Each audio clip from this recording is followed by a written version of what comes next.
बहू, जो साफ सफाई करनी है 2 दिन के भीतर ही कर लो। 2 दिन बाद कविता आ रही है, उसके रहते यह सब काम मत करना। वो बेचारी थोड़े दिन के लिए आराम के लिए आई है। उस समय भी अगर तुम यह सब काम करोगी तो ना चाहते हुए भी उसे तुम्हारे साथ लगना ही पड़ेगा। राजीव से कहना एक बार बिजली वाले को बुला ले और गीजर चेक करवा ले। कम से कम ठंड के मौसम में तो उसे थोड़ा आराम मिले। शारदा जी अपनी बहू संध्या से कहती हैं। संध्या बोली, मम्मी जी, लगता है इस बार साफ सफाई नहीं हो पाएगी। क्या करूं? नीलू काम वाली कहती है ठंड की वजह से उसकी भी तबीयत ठीक नहीं है, तो वह एक्स्ट्रा कोई काम नहीं करेगी। अब आप ही बताइए कि क्या किया जाए। यह सब अकेले मुझसे तो नहीं होगा। शारदा जी बोली, थोड़ा सा लालच दो, कहो कि कुछ गिफ्ट दूंगी तो यह लोग सब करेंगे। प्यार से बोलोगी तो मानेगी। अरे, थोड़े से पैसे का लालच देकर देखना, तबीयत खराब भी हो रही हो तब भी काम करने को तैयार हो जाएगी। संध्या बोली, मम्मी जी, आप समझ नहीं रही हैं। अगर उसकी तबीयत ज्यादा खराब हो गई तो सोच कर देखिए, घर का काम कौन करेगा। ऐसा ना हो कि दीदी के आने के बाद पूरा दिन मुझे रसोई में ही लगे रहना पड़े। आप तो जानती हैं ठंड के मौसम में मेरी तबीयत और भी खराब होने लगती है। शारदा जी बोली, बहुत ठंडी आई नहीं है कि तुम्हारी सर्दी खांसी पहले से ही दस्तक देती है। अपने मायके में भी तुम इतनी ही बीमार रहती थी, या ससुराल में आकर यह सब शौक जगह है। संध्या बोली, मम्मी जी, कैसी बातें कर रही हैं आप। मेरा लालन पालन कोलकाता में हुआ है, वहां तो ठंड भी उतनी नहीं होती। ना जाने मेरे माता पिता को क्या सूझी, उन्होंने मेरी शादी दिल्ली में ही करवा दी। यहाँ की ठंड तो चुभती है। पहले साल तो मुझे पता नहीं चला, अब हर साल ठंड आने से पहले ही मुझे सर्दी जुकाम शुरू हो जाता है।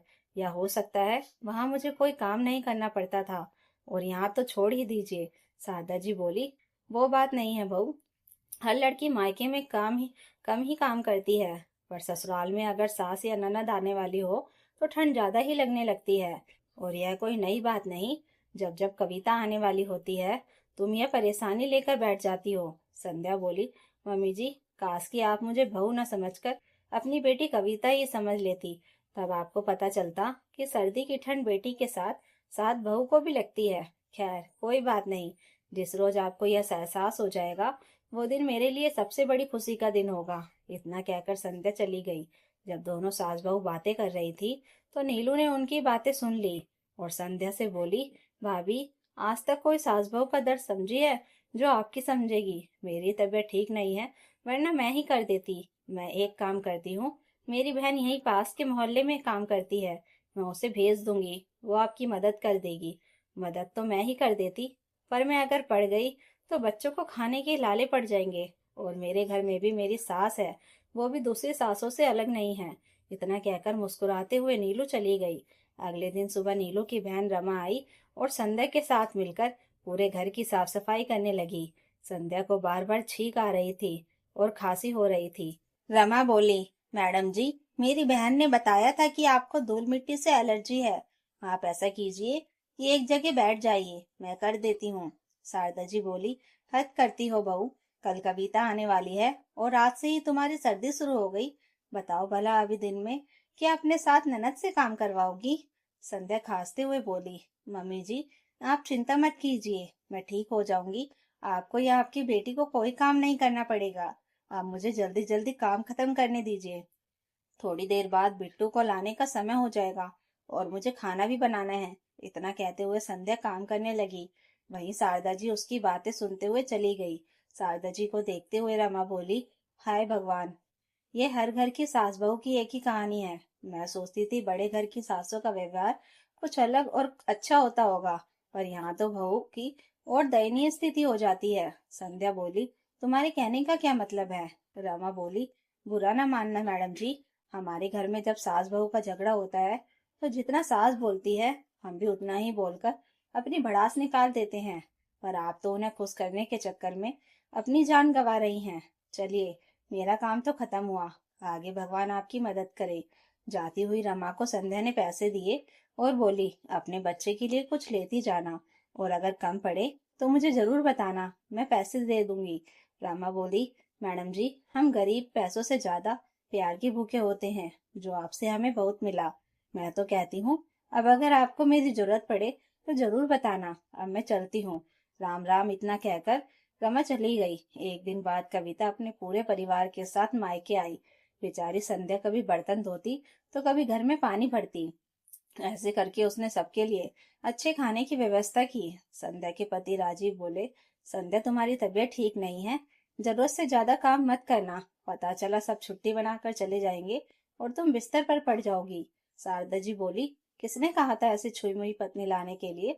सर्दी आई नहीं कि तुम्हारी पत्नी के नखरे शुरू हो जाते हैं। राजीव बोला, माँ, जब आप जानती हैं कि सर्दी में इसकी तबीयत खराब हो जाती है तो क्या जरूरत है दीदी को सर्दी में बुलाने की? उनकी छुट्टियां तो अच्छे से कट जाती हैं और आपकी बहू की हालत खराब हो जाती है। ये आपको नहीं दिखता? इतना कहकर राजीव चले गए। दूसरे दिन संध्या का बदन थोड़ा गर्म था तो वो लेटी हुई थी। तभी कविता आई और बोली, क्या बात है भाभी, मैं आई नहीं कि आप आराम करने लगी? आज क्या मुझे चाय बनानी पड़ेगी? बताओ, ससुराल में भी काम करो और मायके में भी काम करो, फिर मायके आने का क्या फायदा? इतना कहकर कविता रसोई की तरफ जाने लगी। शारदा जी बोली, रुक कविता, तेरी भाभी को तेरी चिंता नहीं, पर तेरी माँ अभी जिंदा है। चल मैं चाय बनाती हूँ। वैसे भी कितने दिन हो गए हैं मैंने तुम्हारे लिए चाय नहीं बनाई। बहू, तुम आराम करो, तुम्हारे लिए भी मैं चाय बना दूंगी। अब ठंड की इस उम्र में यह सब करना पड़ेगा, यह कभी सोचा नहीं था। इतना कहते हुए शारदा जी जाने लगी। संध्या बोली, मम्मी जी ठहर जाइए, बस 2 मिनट में दवाई लेकर फिर चाय बनाती हूँ। संध्या ने एक बिस्किट मुंह में लिया, फिर दवाई ली, फिर नीलू के हाथों सास और ननद के लिए चाय भिजवाई और धीरे धीरे घर का काम खत्म किया। जैसे तैसे कर दिन बीत गए। समय के साथ साथ संध्या की तबीयत भी बिगड़ती जा रही थी और कविता वापस अपने घर चली गई।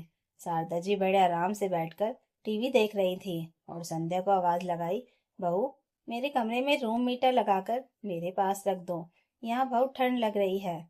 जब संध्या रूम हीटर लगाकर उनके सामने रख दी तो शारदा जी बोली, हीटर लगा दी तो एक कप चाय भी बना कर दो। संध्या बोली, मम्मी जी, मुझसे खड़ा होने की हिम्मत नहीं है, आज तो आपको ही खुद चाय बनाकर पीनी होगी।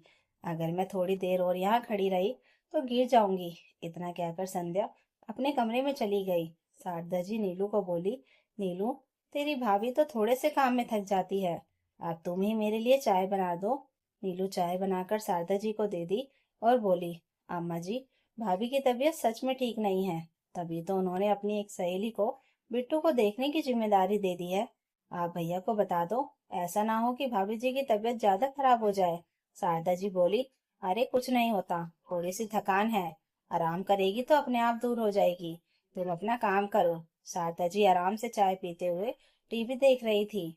शाम में जब राजीव घर आए तो संध्या को देखकर बोले, क्या बात है, आज तुम दरवाजा खोलने भी नहीं आई? जब संध्या ने कुछ जवाब नहीं दिया तो राजीव ने देखा कि संध्या ठंड से कांप रही थी। उसे बहुत तेज बुखार था। राजीव ने तुरंत डॉक्टर को फोन किया। डॉक्टर घर आकर संध्या की जांच की और दवाई देकर 1 हफ्ते के लिए आराम करने को कहा। राजीव शारदा जी से बोले, माँ, मैंने आपको कितनी बार कहा था कि ठंड में संध्या की तबीयत खराब हो जाती है, पर आपने मेरी एक बात नहीं सुनी। अब लो करो घर का सारा काम। बहुत जरूरत से ज्यादा काम करवाया तो आज न कल तो उसकी तबीयत खराब होनी ही थी। और बुलाओ अपनी बेटी को सर्दी में। सर्दी के मजे लेकर वो चली गई, अब भुगतो। ना चाहते हुए भी शारदा जी को अब घर के सारे काम करने पड़े। अपनी गलती का एहसास हुआ। एक रोज कविता का फोन आया, माँ, इस बार सर्दी में मजा नहीं आया, अगली सर्दी में फिर आऊंगी। शारदा जी बोली, ना बेटा ना, अगर तुम्हें अब आना हो तो गर्मी में आया करो। अब तुम्हें जितनी ठंड लगती है बहू को भी उतनी ही ठंड लगती है। अब देखो, बहू बीमार पड़ गई, घर के सारे काम मुझे करने पड़ रहे हैं, तो अब तुम सर्दी में ना आकर गर्मी में आया करो। शारदा जी ने और बात वहीं टाल दी। वहीं नीलू संध्या से बोली, देखा भाभी, जब खुद पर बात आई तभी सर्दी और गर्मी का पता चला। ना जाने ये सासें क्यों नहीं समझती कि सर्दी की ठंड बेटी के साथ बहू को भी लगती है। चलो, अंत भला तो सब भला। अब आप आराम करो और अम्मा जी की चिंता मत करो, मैं उनकी मदद कर दूंगी। अब संध्या निश्चित होकर अपने स्वास्थ्य स्वास्थ्य का ध्यान देने लगी। तो दोस्तों, अगर कहानी अच्छी लगी हो तो लाइक कीजिए, कमेंट कीजिए और हाई बटन दबाकर हमें और कहानियाँ लाने के लिए मोटिवेशन दीजिए और चैनल को सब्सक्राइब जरूर कर लीजिएगा। Thank you for watching.